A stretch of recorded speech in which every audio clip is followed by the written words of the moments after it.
Joining us now, White House Senior Advisor David Axelrod. Good morning. Good morning, Harry. Let's first talk about the trip. I want to talk about Venezuela and Hugo Chavez. A picture is worth 1,000 words.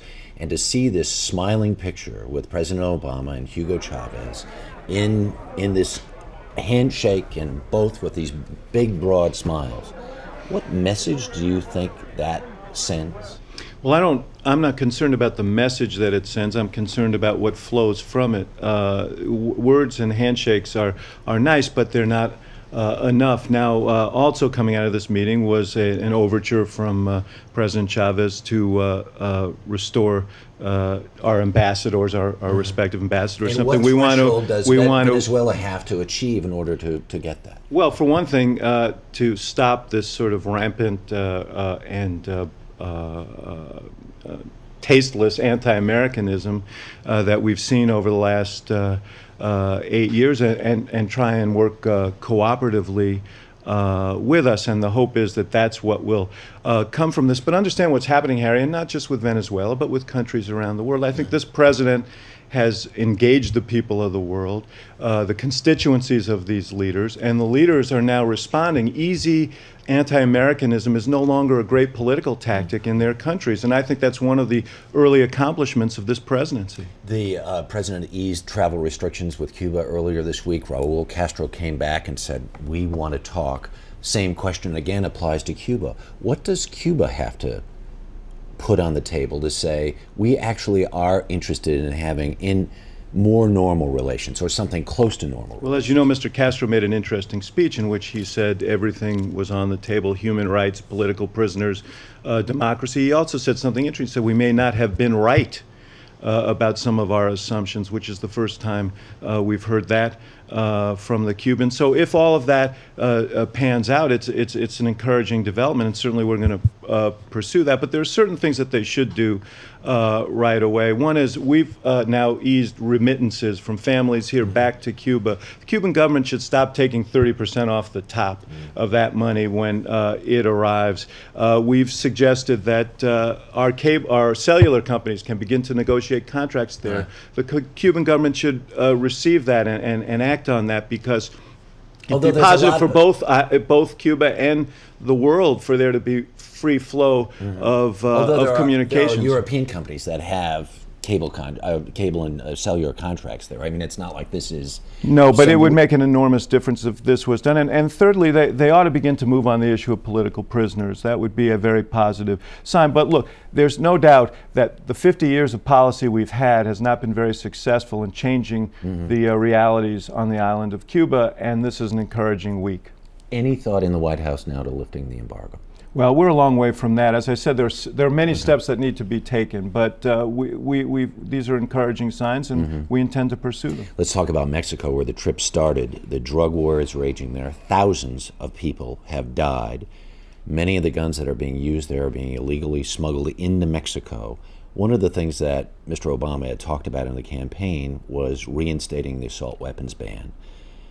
Everything seems to indicate that that's dead, that that's not going to happen. Does the president have any intention of reinstating that? Well, I don't know about dead, Harry. The question is there the consensus and the ability, given the rules of the Congress and the realities of the Congress, to move that in the midst of everything else that we have to do? Is that something that you want to embark on now? But there are many things we can do apart from that can make a difference. Secretary Napolitano has taken a series of steps to stop the smuggling of weapons south, including sending 450 more people along with the ATF down to the border, including inspecting trains, which hadn't been done before, that goes south. There are a wide range of things that we're embarking on that the two presidents discussed. Because almost none of the cars that go south from the United States are even looked at.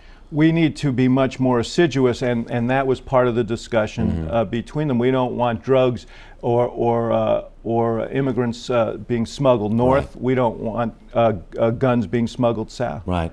60 Blue Dog Democrats, as soon as this whole notion of the assault weapons ban being restated, immediately signed on and said we want no part of that.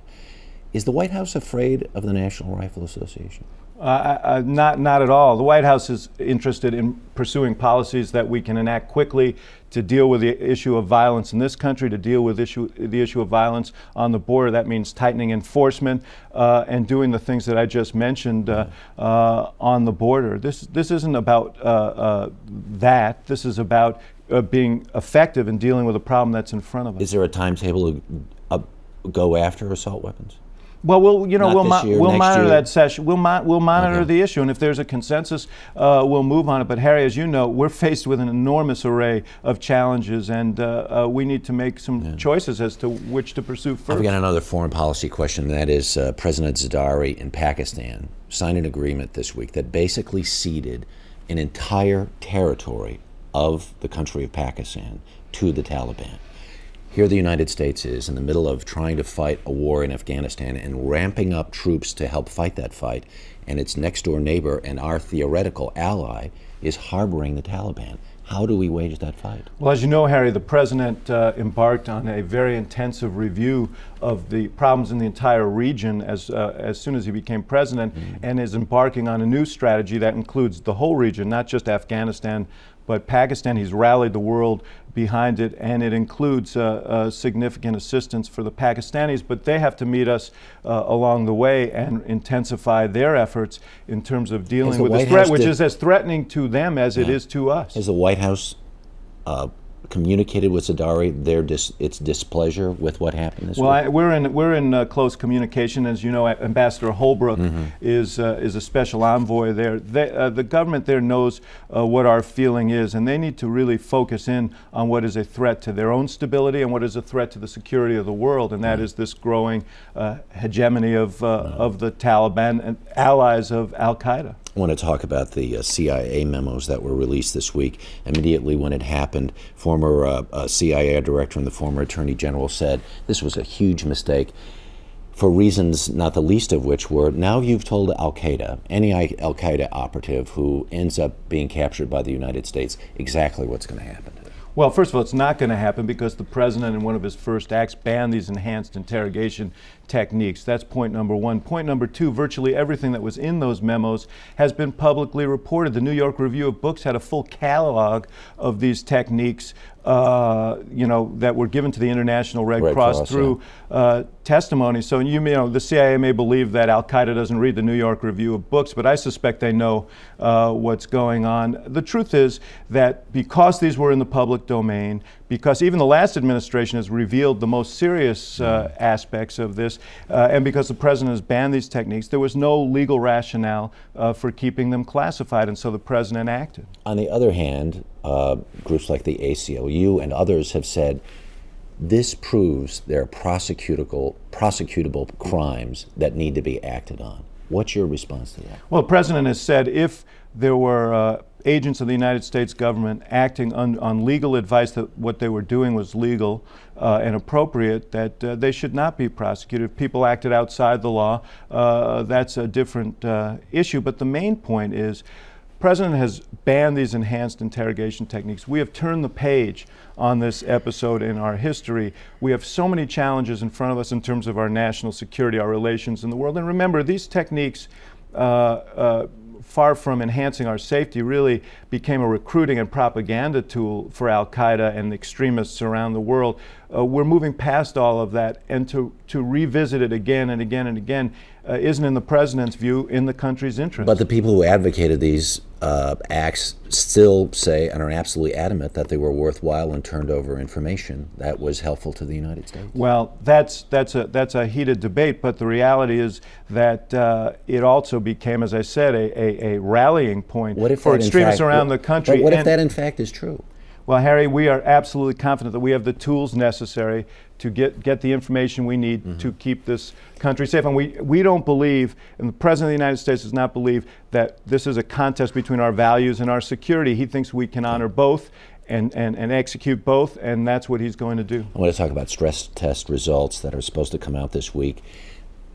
Is all of the information going to be made public, or a certain amount of the information made public? And there's this fear that some banks will look so bad there might be a run on some of them. Well, I think that we'll have. I don't believe that. I believe that that the American people in the markets can handle the truth, to quote an old movie. Right. And the guidelines will be released shortly. There will be disclosure. It's important that there is disclosure, and I think the banks are going to want that because they're going to want the markets and the country and the world to know exactly what their condition is. And we're confident that, yes, some are going to have very serious problems, but we feel that the tools are available to address these problems. Work on the budget is going to ramp up this week. Do you feel in the White House that there really is any Republican support whatsoever for the budget? You know, that remains to be seen. There seems to be a political decision that has been made that it is better for the Republican Party to say no than to say yes, or to make constructive contributions to the process. We hope that changes. I don't think it's a good political strategy. It's certainly not a good governing strategy. No one expects the Republican Party to fully embrace what we're doing, and what they would like is for us to ratify the policies that we've had for the last 8 years that have gotten us into the mess we're in. We have two parties for a reason, but there are areas of common interest, and we ought to pursue them. What do you make of this spreading and very public disaffection with not only the government, but especially the Obama administration? The Tea Parties this week, you even have the governor of Texas even using the word secession. Should Texas be allowed to secede? Well, I don't think that really warrants a serious response. I don't think most Texans were all that enthused by the governor's But what about the first part of the question? I think any time that you have severe economic conditions, there is always an element of disaffection that can mutate into something that's unhealthy. Is this unhealthy? Well, this is a country where we value our liberties and our ability to express ourselves, and so far these are expressions. Now, one thing I would say is, the thing that bewilders me is this president just cut taxes for 95% of the American people. So I think the tea bags should be directed elsewhere because he certainly understands the burden that people face. Now, last question very quickly. This Iranian American reporter that's now been convicted of spying in Iran is going to be sentenced for 8 years. Is the White House ready to intervene on her behalf? Well, look, we're very concerned about it. We think the charges were totally unwarranted and inappropriate, and we will be communicating through the appropriate channels to do whatever we can to help secure her release. Mr. Axelrod, we sure appreciate your time. Great to be here, Harry. Thank you very much.